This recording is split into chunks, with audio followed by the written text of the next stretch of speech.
Kolbrin Bible, Book 5, Chapter 31. Humility is the key. High tide, harmony. Low tide, pain and suffering. Kolbrin Bible, Book 5, Book of Manuscripts, Chapter 31. Scroll of Thotis. MAN 31:1. These writings are dedicated to the great God who is eternal. May they live forever among things that survive to serve man. May they be an enlightening lesson and a warning to those who follow. For now a dark night of ignorance and fear overshadows the land. Your servant bows to your will, O great God, who is benevolent towards those who serve with purity of intent. MAN 31:2. We who remain loyal glorify you, not with mere words, for the time of hypocrisy has passed, but in our inmost thoughts and in our deeds. We remember you as the sun rises to your glory in the morning, and as in the evening it sets into your peace.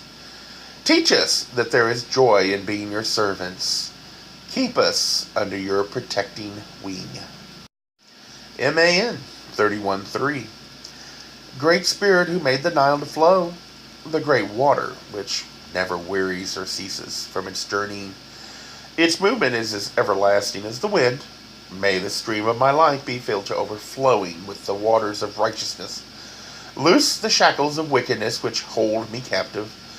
Let not the string of my lute be broken while I play, and let not my labors be ended before their fulfillment. Though men hail me for a greater thing than any that has been done before, it will not be my memorial. Time will eat away my name, but let many mornings dawn on my waking, that I may complete the task entrusted to me. Remove the fears that lurk about me in the solitude. Cut off the bonds of affliction that bind me down. Let my spirit roam free.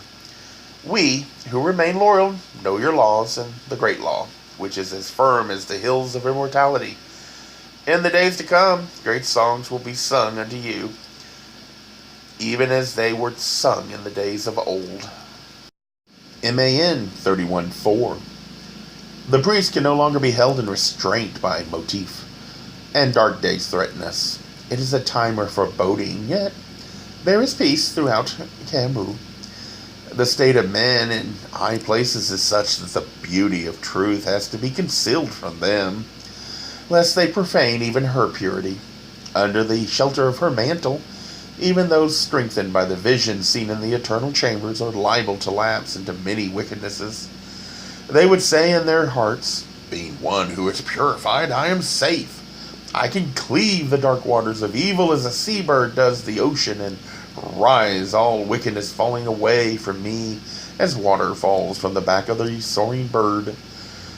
Thus it is today, and was even in the days long gone, for such things are written in the old manner on a scroll found at Honu. Humility is the one thing that dictates if humanity moves forward into harmony or slips into chaos. After great suffering, humility is at a high tide. We will be more respectful, willing to compromise. When in times of peace and plenty, the strong of character get in the way. They often lack the arrogance to ignore the pain of those around them. They will argue need of restraint. They remember that wisdom often demands that just because you can do something, you must refuse to do it.